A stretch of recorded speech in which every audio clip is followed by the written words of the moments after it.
السلام علیکم ورحمۃ اللہ وبرکاتہ۔ کیسے ہیں آپ سب؟ امید ہے کہ آپ سب خیریت سے ہوں گے، ایمان اور صحت کی بہترین حالت میں ہوں گے۔ جی تو آغاز کرتے ہیں اپنے لیسن کا۔ نحمدہ ونصلی علی رسولہ الکریم، اما بعد، اعوذ باللہ من الشیطان الرجیم، بسم اللہ الرحمن الرحیم۔ رب اشرح لی صدری ویسر لی امری واحلل عقدۃ من لسانی یفقہوا قولی۔ رب زدنی علما، رب زدنی علما، رب زدنی علما، آمین۔ بسم اللہ الرحمن الرحیم۔ وَإِذْ قَتَلْتُمْ نَفْسًا فَادَّارَأْتُمْ فِيهَا، اور جب قتل کیا تم نے ایک نفس کو، پھر دھرنے لگے تم الزام اس کا۔ وَاللَّهُ مُخْرِجٌ مَا كُنْتُمْ تَكْتُمُونَ، اور اللہ تعالیٰ ظاہر کرنے والا تھا جو کچھ تم چھپا رہے تھے۔ اب اس آیت میں ایک واقعہ بیان ہو رہا ہے کہ بنی اسرائیل کے اندر ایک شخص تھا جو کہ بڑا مالدار تھا، اور وہ لاولد شخص تھا، یعنی کہ اس کی کوئی اولاد نہیں تھی، اور اس کا وارث صرف اس کا ایک بھتیجا تھا۔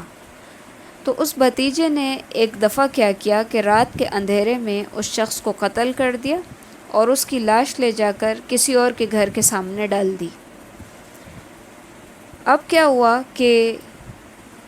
آپس میں وہ لوگ ایک دوسرے کو الزام دھرنے لگے، جیسے کوئی کہے کہ تم نے قتل کیا اور کوئی کہے کہ تم نے قتل کیا۔ تو واللہ مخرج ما کنتم تکتمون، اللہ تعالیٰ ظاہر کرنے والا تھا اس کو جو تم چھپا رہے تھے، یعنی اللہ تعالیٰ مقتول کو ظاہر کرنے والا تھا، کیونکہ کچھ لوگوں کے علم میں یہ بات تھی کہ اس بندے کا جو قاتل ہے وہ اس کا بھتیجا ہے، لیکن وہ چونکہ قاتل کی سرپرستی کر رہے تھے کچھ لوگ، تو اس کو چھپا رہے تھے، تو اللہ تعالیٰ اس قتل کو ظاہر کرنے والا تھا۔ تو جب اس قتل کی واردات کا علم موسیٰ علیہ السلام کو ہوا، تو اللہ تعالیٰ نے موسیٰ علیہ السلام کو حکم دیا کہ گائے کا ایک ٹکڑا لے کے مقتول کو مارو۔ اسی لیے کہا گیا کہ فَقُلْ نَضْرِبُوهُ بِبَعْضِهَا، تو کہا ہم نے کہ مارو اس کا ایک ٹکڑا ساتھ اس کے، یعنی کہ اس کے ایک ٹکڑے کے ساتھ مقتول کو مارو۔ كَذَلِكَ يُحْيِي اللَّهُ الْمَوْتَى، اسی طرح زندہ کرتا ہے اللہ تعالیٰ مردوں کو، وَيُرِيكُمْ آيَاتِهِ، اور دکھاتا ہے تم کو اپنی نشانیاں، لَعَلَّكُمْ تَعْقِلُونَ، تاکہ تم عقل سے کام لو۔ یعنی کہ گائے کا ایک ٹکڑا لے کے مقتول کو مارو تاکہ مقتول جی اٹھے اور وہ نشاندہی کر لے اپنے قاتل کی۔ تو ایسا ہی ہوا، مقتول کو مارا گیا، مقتول جی اٹھا اور اس نے بتا دیا کہ اس کا قاتل اس کا بھتیجا ہے، یہ بتا کے وہ دوبارہ مر گیا۔ تو اسی طرح اللہ تعالیٰ زندہ کرتا ہے مردوں کو، اور یہ آیات اللہ تعالیٰ اس لیے بیان کرتا ہے تاکہ تم عقل سے کام لو۔ اب اس واقعے کے اندر یعنی کہ جو گائے ذبح کرنے کا حکم دیا گیا تھا، اس کے اندر دو حکمتیں پائی جا رہی ہیں۔ پہلی حکمت جو ہم نے پڑھی وہ یہ تھی کہ بنی اسرائیل کے اندر جو گاؤ پرستی آ گئی تھی، اس گاؤ پرستی کو ختم کرنے کے لیے اللہ تعالیٰ نے ان کو گائے ذبح کرنے کا حکم دیا۔ دوسری وجہ یہاں پہ یہ بیان ہو رہی ہے کہ جو شخص مر گیا تو اس کا قاتل کو ظاہر کرنے کے لیے اللہ تعالیٰ نے اسی گائے کا ٹکڑا مارنے کو کہا، یعنی یہ دوسری حکمت تھی۔ اب یہاں پر مقتول کے دوبارہ زندہ کیے جانے کا تذکرہ کر کے اللہ تعالیٰ روز قیامت تمام انسانوں کو دوبارہ زندہ کرنے کی جو اللہ تعالیٰ کی قدرت ہے اس کے بارے میں اعلان فرما رہے ہیں۔ قیامت والے دن دوبارہ مردوں کا زندہ ہونا منکرین قیامت کے لیے ہمیشہ سے حیرت انگیز چیز رہی ہے۔ تو اسی لیے قرآن نے جگہ جگہ اس چیز کو بیان کیا ہے کہ اللہ تعالیٰ مردوں کو اسی طرح زندہ کریں گے، جیسے کہ آپ نے سورہ بقرہ میں کچھ دن پہلے بھی پڑھا تھا کہ ثم بعثناکم من بعد موتکم لعلکم تشکرون۔ تو اسی طرح قرآن میں آپ مختلف جگہوں پہ پڑھتے رہیں گے کہ قیامت کے بارے میں یہ بات ضرور مل رہی ہے کہ اللہ تعالیٰ دوبارہ تمام انسانوں کو زندہ کریں گے۔ پھر کیا ہوا کہ ثم قست قلوبکم، پھر سخت ہو گئے دل تمہارے، من بعد ذالک، اس کے بعد، فہی کالحجارہ، مانند پتھروں کے، او اشد قسوہ، یا ان سے بھی زیادہ سخت، یعنی کہ اس واقعے کے بعد کیا ہوا کہ دل سخت ہو گئے، دلوں کے اندر سختی آ گئی، بجائے اس کے کہ وہ ایمان لاتے، ان کے دل نرم ہوتے۔ یہ واقعہ دیکھ کر ان کے دل مزید سخت ہو گئے، اور ایسے سخت ہو گئے جیسے کہ پتھر، کیونکہ عموماً ہم اردو میں بھی یہ الفاظ استعمال کرتے ہیں کہ فلاں سنگ دل ہو گیا، پتھر دل ہو گئے۔ تو بنی اسرائیل کی بھی یہی کیفیت بیان ہوئی ہے کہ وہ سخت دل ہو گئے تھے، یعنی کہ سنگ دل ہو گئے۔ پھر ساتھ ہی کہا کہ وہ اشد قسوہ، یا پتھروں سے بھی زیادہ سخت ہو گئے ان کے دل، کیونکہ وہ ان من الحجارہ، پتھروں میں سے کوئی ایسے ہیں لما یتفجر منہ الانہار، ان کے اندر سے نہریں پھوٹتی ہیں، وَإِنَّ مِنْهَا لَمَا يَشَّقَّقُ، اور کچھ ایسے ہیں جو شق ہو جاتے ہیں، پھٹ جاتے ہیں، فَيَخْرُجُ مِنْهُ الْمَاءُ، تو ان کے اندر سے پانی نکلتا ہے، وَإِنَّ مِنْهَا لَمَا يَحْبِطُ مِنْ خَشْيَةِ اللَّهِ، اور کچھ ایسے ہیں جو اللہ تعالیٰ کے خوف سے گر پڑتے ہیں، وَمَا اللَّهُ بِغَافِلٍ عَمَّا تَعْمَلُونَ، اور اللہ تعالیٰ غافل نہیں ہے ان اعمال سے جو کچھ تم کرتے ہو۔ یعنی کہ عمومی طور پہ انسان کا خیال ہوتا ہے کہ پتھر جو ہے شاید ان کے اندر کوئی احساسات نہیں ہیں، لیکن اس آیت سے معلوم ہو رہا ہے کہ پتھروں کے اندر بھی ایک ادراک پایا جاتا ہے، ایک فہم اور ایک احساس پایا جاتا ہے ان کے اندر بھی۔ تو اسی لیے اللہ تعالیٰ کا فرمان ہے کہ تسبح لہ السماوات السبع والارض ومن فیہن، اسی کے لیے تسبیح کرتی ہے جو کچھ 7 آسمانوں میں ہو اور زمین میں، اور جو کچھ ان دونوں میں ہے، وَإِن مِّن شَيْءٍ، اور جو کچھ بھی ہے، إِلَّا يُسَبِّحُ، سب کے سب تسبیح کرتے ہیں، بِحَمْدِهِ، اس کی تسبیح، وَلَٰكِن لَّا تَفْقَهُونَ تَسْبِيحَهُمْ، لیکن تم ان کی تسبیح کو نہیں سمجھتے ہو، یعنی کوئی چیز ایسی نہیں ہے جو تسبیح نہ کرتی ہو، لیکن فرق صرف اتنا ہے کہ ہم ان کی تسبیح نہیں سمجھتے۔ تو یہاں سے پتہ چلتا ہے کہ پتھروں کے اندر احساس بھی ہوتا ہے، اور وہ اللہ تعالیٰ کا خوف بھی رکھتے ہیں، اور وہ اللہ تعالیٰ کی تسبیح بھی کرتے ہیں۔ پھر فرمایا افتطمعون ان یؤمنوا لکم وقد کان فریق منہم، کیا پھر تم امید رکھتے ہو کہ وہ ایمان لائیں گے تمہارے لیے، اور تحقیق ہے ایک گروہ ان میں سے، یسمعون کلام اللہ، وہ سنتا ہے اللہ کا کلام، ثم یحرفونہ، پھر وہ تحریف کرتا ہے اس میں، من بعد ما عقلوہ وہم یعلمون، اس کے بعد جب کہ وہ اس کو سمجھ لیتا ہے اور جان لیتا ہے۔ اہل ایمان سے خطاب کر کے یہودیوں کی بابت کہا جا رہا ہے کہ کیا تمہیں ان کے ایمان لانے کی امید ہے، حالانکہ ان کے پچھلے لوگوں میں سے ایک فریق ایسا بھی تھا جو اللہ تعالیٰ کے کلام میں جانتے بوجھتے تحریف کرتا تھا۔ تحریف 2 طرح کی ہوتی ہے، نمبر 1 لفظی، نمبر 2 معنوی۔ تو یہودی اس کے مرتکب تھے اس جرم کے کہ وہ لفظی تحریف بھی کرتے تھے اور معنوی تحریف بھی کرتے تھے۔ تو یہاں ایمان والوں سے کہا جا رہا ہے کہ ایسے لوگوں کے ایمان لانے کی قطعاً کوئی امید نہیں ہے۔ تو اس بات کا مطلب یہ ہوا کہ جو لوگ دنیاوی مفادات کے لیے اللہ تعالیٰ کے کلام کو چینج کرنے سے، اس کے اندر تحریف کرنے سے بھی گریز نہ کرتے ہوں، تو وہ گمراہی کے ایسے دلدل میں پھنس جاتے ہیں جس سے وہ پھر نکل نہیں پاتے۔ تو یہ تو یہودیوں کا حال تھا، لیکن اس وقت امت محمدیہ کے اندر بھی بہت سارے علماء جو ہے بدقسمتی سے ایسے موجود ہیں جو کہ قرآن اور حدیث میں تحریف کرتے ہیں، یعنی اپنی مرضی کے معنی اور مفہوم نکالتے ہیں اس کے۔ تو اللہ تعالیٰ ہمیں اس طرح کی جرم سے، اس طرح کی بری عادتوں سے اللہ تعالیٰ ہمیں محفوظ رکھے۔ پھر فرمایا وَإِذَا لَقُوا الَّذِينَ آمَنُوا قَالُوا آمَنَّا، اور جب ملاقات کرتے ہیں ان لوگوں سے جو ایمان لائے ہیں تو کہتے ہیں کہ ہم ایمان لائے۔ وَإِذَا خَلَا بَعْضُهُمْ إِلَى بَعْضٍ، اور جب اکیلے ہوتے ہیں بعض ان کے طرف بعض کے، قالوا کہتے ہیں أَتُحَدِّثُونَهُمْ، تم کیوں باتیں بتاتے ہو ان کو، بِمَا فَتَحَ اللَّهُ عَلَيْكُمْ، جو کھولی ہیں تم پر اللہ نے، لِيُحَاجُّوكُمْ بِهِ، تاکہ وہ بیان کریں ان کو یا جھگڑا کریں تمہارے خلاف ساتھ اس کے، عند ربکم، تمہارے رب کے پاس، افلا تعقلون، تو کیا تم عقل سے کام نہیں لیتے ہو۔ اب یہاں پر یہودیوں کی جو ہے بعض منافقانہ رویوں کی نقاب کشائی کی جا رہی ہے کہ وہ مسلمانوں میں تو اپنے ایمان کا اظہار کرتے ہیں، لیکن جب آپس میں ملتے ہیں تو ایک دوسرے کو اس بات پر ملامت کرتے ہیں کہ تم مسلمانوں کو اپنی کتاب کی ایسی باتیں کیوں بتاتے ہو، جس سے نبی صلی اللہ علیہ وسلم کی صداقت واضح ہوتی ہے۔ اس طرح تو تم خود ہی ایک ایسی حجت ان کے ہاتھ میں دے رہے ہو جو وہ تمہارے خلاف بارگاہ الہی میں پیش کریں گے، یعنی تمہارے خلاف ہی اس کو پیش کر کے تمہارے خلاف جھگڑیں گے۔ تو آگے اللہ تعالیٰ فرما رہے ہیں کہ اولا یعلمون ان اللہ یعلم ما یسرون وما یعلنون، کیا ان کو اس بات کا علم نہیں ہے کہ بے شک اللہ تعالیٰ جانتا ہے جو کچھ وہ چھپاتے ہیں اور جو کچھ وہ ظاہر کرتے ہیں، یعنی اللہ تعالیٰ کو تو ان کے اعمال کی پوری خبر ہے، جو باتیں یہ ظاہر کر رہے ہیں اس کو بھی خبر ہے، اور جو نہیں ظاہر کر رہے جن کو وہ چھپا رہے ہیں اس کی بھی خبر ہے اللہ تعالیٰ کو۔ پھر فرمایا وَمِنْهُمْ أُمِّيُّونَ لَا يَعْلَمُونَ الْكِتَابَ، اور ان میں سے کچھ ایسے ہیں جو کتاب کا علم نہیں رکھتے،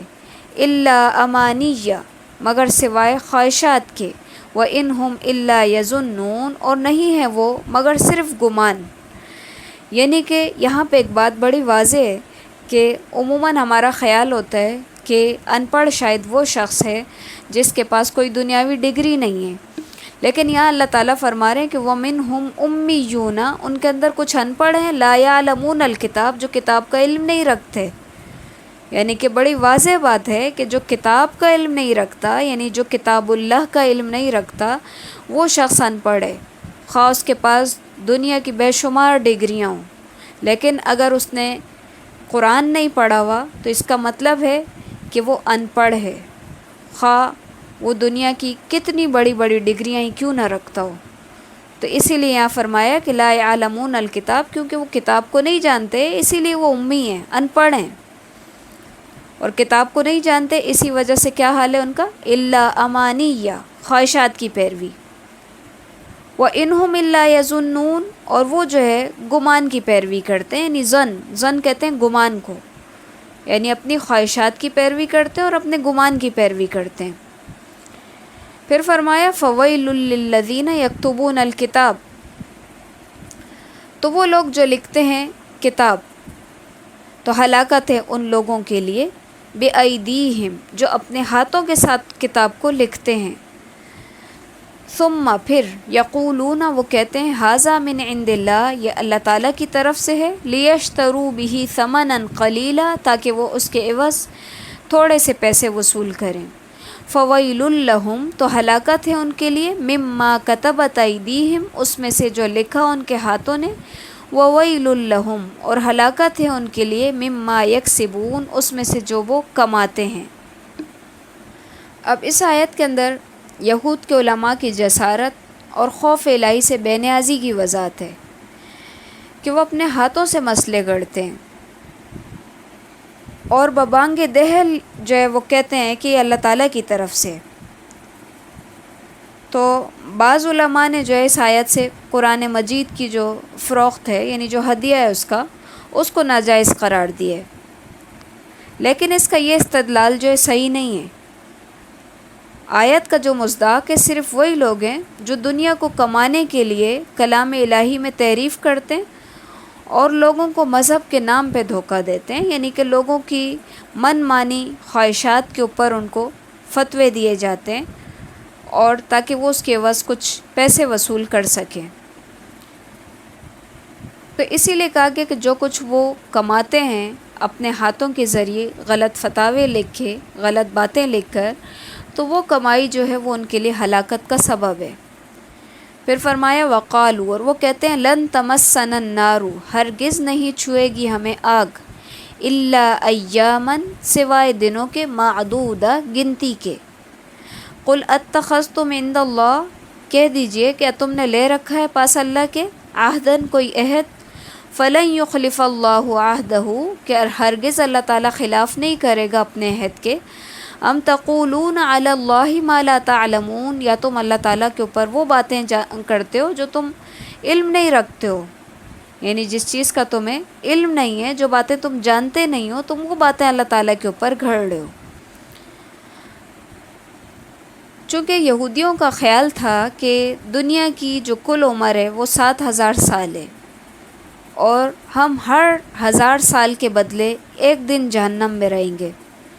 اس حساب سے صرف 7 دن جو ہے ہم جہنم میں رہیں گے۔ اور کچھ کہتے تھے کہ ہم نے 40 دن بچڑے کی عبادت کی تھی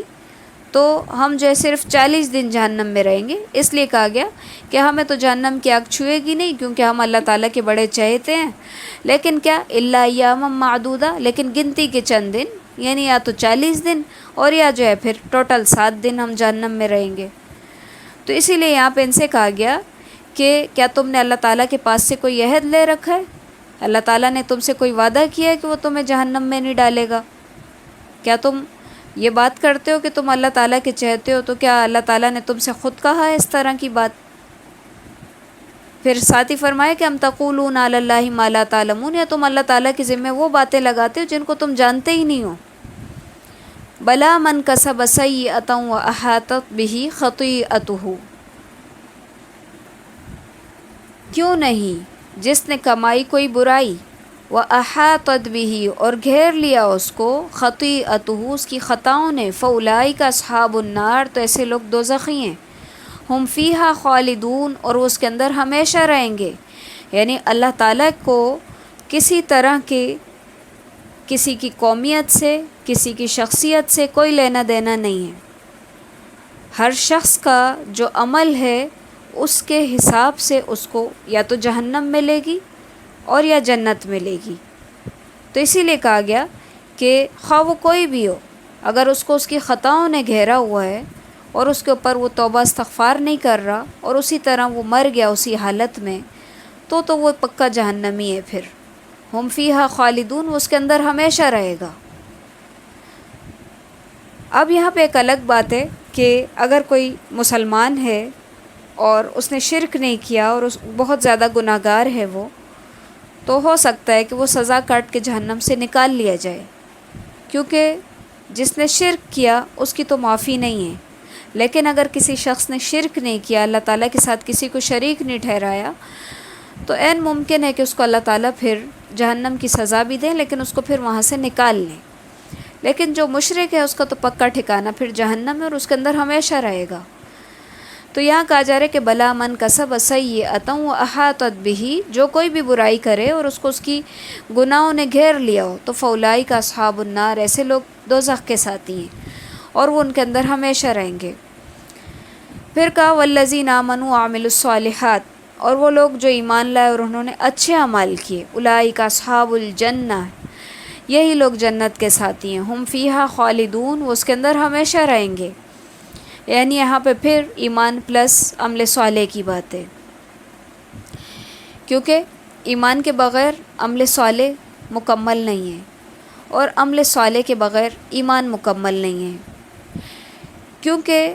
اگر ایک شخص ایمان والا ہے لیکن وہ نیک اعمال نہیں کرتا تو اس کا ایمان اس کو فائدہ نہیں کرتا.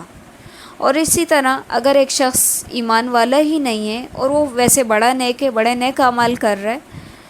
تو چونکہ اگر ایمان نہیں ہے تو عمل صالح برباد ہو جاتے ہیں. تو اسی لیے ہر جگہ یہ بات آپ نوٹ کریں گے کہ ہر جگہ ایمان کے ساتھ عمل صالح کا ذکر ہے. تو اللہ تعالی ہمیں ایمان اور عمل صالح کی توفیق عطا فرمائے. تو اسی کے ساتھ ہمارے آج کے لیسن کا اختتام ہے. سبحانک اللہم و بحمدک،